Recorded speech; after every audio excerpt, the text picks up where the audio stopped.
ನಮಸ್ಕಾರ ಎಲ್ಲರಿಗೂ. ಮಾಲ್ವಿಕಾ ಸ್ಪಿರಿಚುವಲ್ ಚಾನೆಲ್ಗೆ ಸ್ವಾಗತ. ಇವತ್ತು ಶ್ರೀರಾಮನ ಗುಣಗಳ ಬಗ್ಗೆ ಮಾತಾಡೋಣ. ರಾಮಾಯಣದಿಂದ ಶ್ರೀರಾಮನ ಗುಣಗಳ ಬಗ್ಗೆ ತಿಳಿಯೋಣ.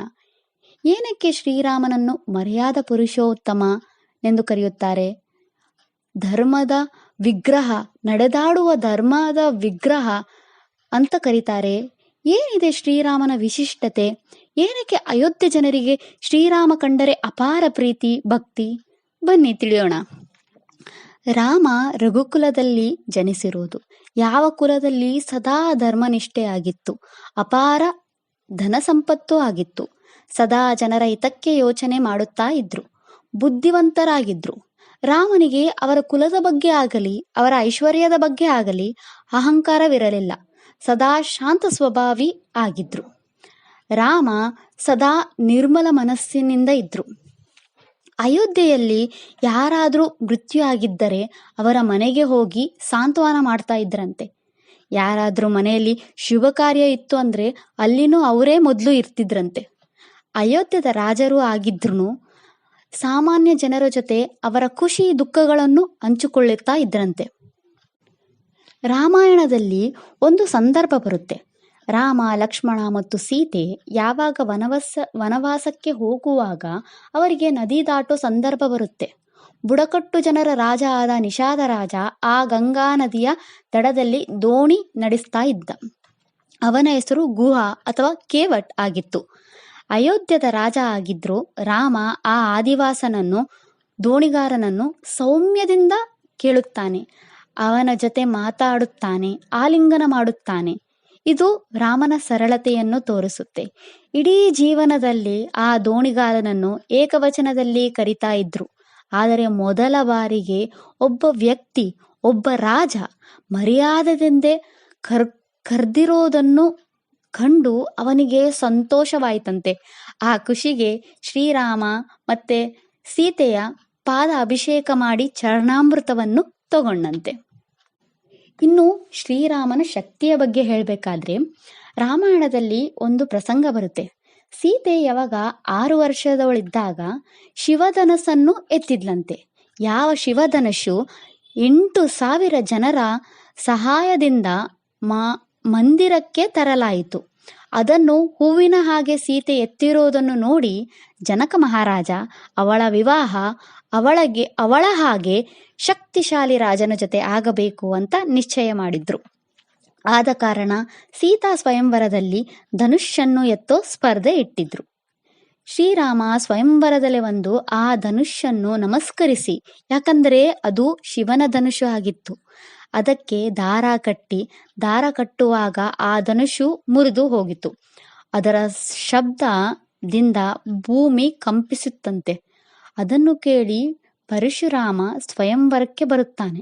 ಪರಶುರಾಮ ಜನಕ ಮಹಾರಾಜನಿಗೆ ಆ ಧನುಷನ್ನು ಕೊಟ್ಟಿರ್ತಾರಂತೆ. ರಾಮನ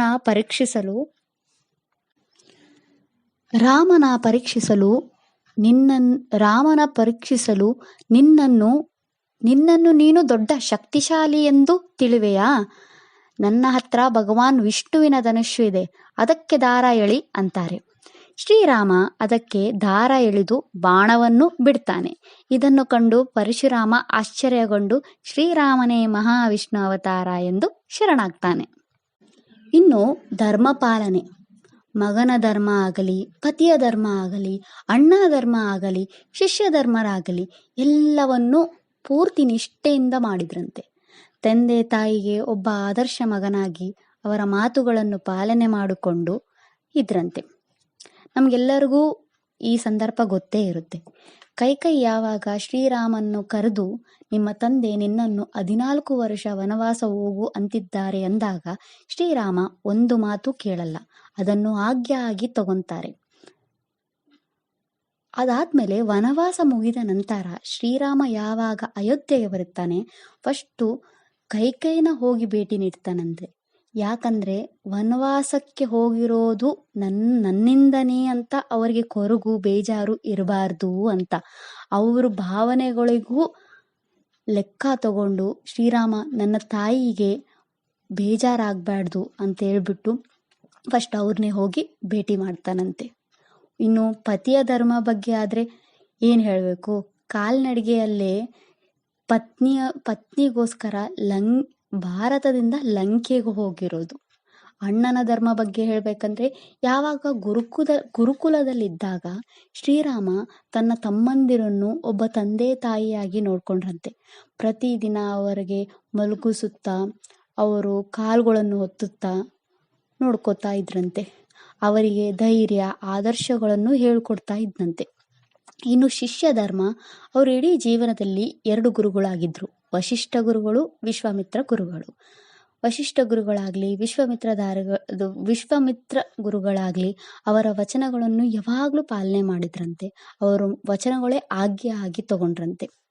ಒಂದು ಸಂದರ್ಭ ಬರುತ್ತೆ, ಯಾವಾಗ ವಿಶ್ವಾಮಿತ್ರರು ರಾಮನನ್ನು ಗೌತಮ ಆಶ್ರಮಕ್ಕೆ ಕರ್ಕೊಂಡೋದಾಗ ಅಲ್ಲಿ ಅಹಲ್ಯ ದೇವಿ ಶಾಪಿತಳಾಗಿರ್ತಾಳೆ. ಅಲ್ಲಿ ವಿಶ್ವಾಮಿತ್ರ ಋಷಿಗಳು ಶ್ರೀರಾಮನನ್ನು ಸ್ಪರ್ಶಿಸೋಕೆ ಹೇಳುತ್ತಾರೆ.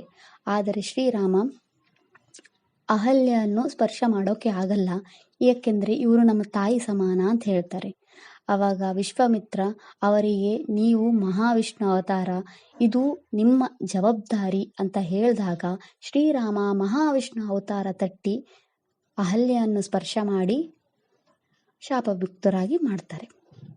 ಇನ್ನು ಕೃತಜ್ಞತೆ, ರಾಮಾಯಣದಲ್ಲಿ ಯಾವಾಗ ಶ್ರೀರಾಮ ಹನುಮನನ್ನು ಕಳಿಸುತ್ತಾನೆ ಸೀತೆಯನ್ನು ಹುಡುಕೋಕೆ, ಯಾವಾಗ ಸೀತೆ ಅಶೋಕ ವಾಟಿಕೆಯಲ್ಲಿ ಇದ್ದಾಳೆ ಅಂತ ಗೊತ್ತಾಗುತ್ತ ಕ್ಷಣ ಹನುಮಾನ್ ರಾಮನಿಗೆ ಬಂದು ಹೇಳ್ತಾನೆ. ರಾಮ ಎಷ್ಟು ಖುಷಿ ಆಗ್ತಾನೆ ಅಂದರೆ, ಹನುಮಂತನಿಗೆ ಕೊಡೋಕೆ ಏನು ಇಲ್ಲ ಅಂತೇಳಿ ಹುಡುಕುತ್ತಾನೆ. ಆ ಖುಷಿ ಹೇಳೋಕೆ ಆಗೋದಿಲ್ಲ. ಫುಲ್ ಕಣ್ ತುಂಬ ನೀರು ತುಂಬ್ಕೊಂಡ್ಬಿಟ್ಟು ಆಲಿಂಗನೆ ಮಾಡ್ಕೊತಾನೆ.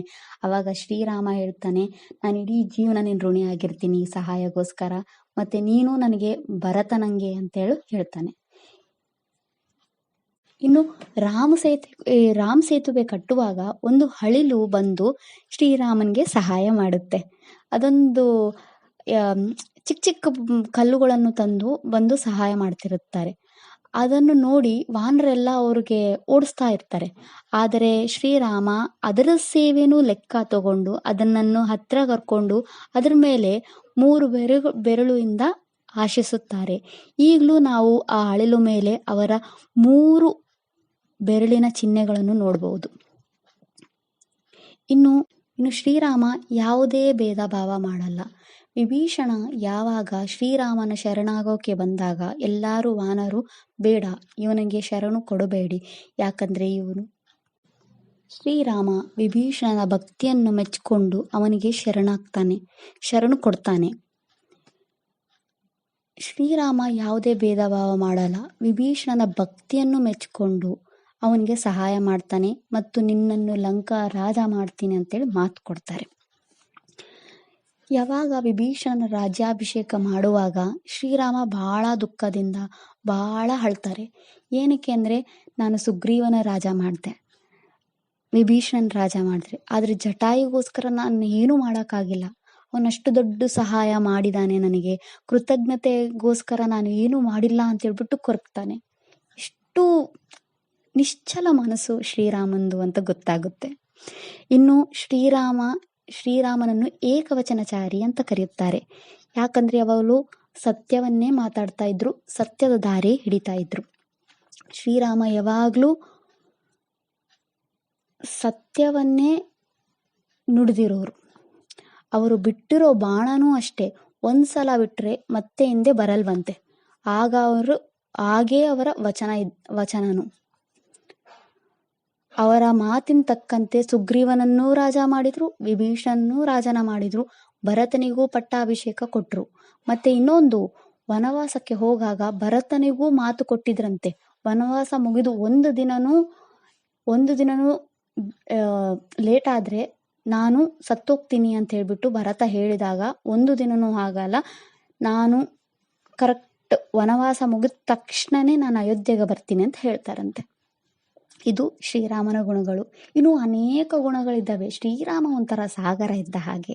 ಅವನನ್ನು ತಿಳಿಬೇಕಂದ್ರೆ ನಾವು ಅನೇಕ ಗ್ರಂಥಗಳು ಓದಬೇಕು, ಅನೇಕ ಪುರಾಣಗಳು ಓದಬೇಕು.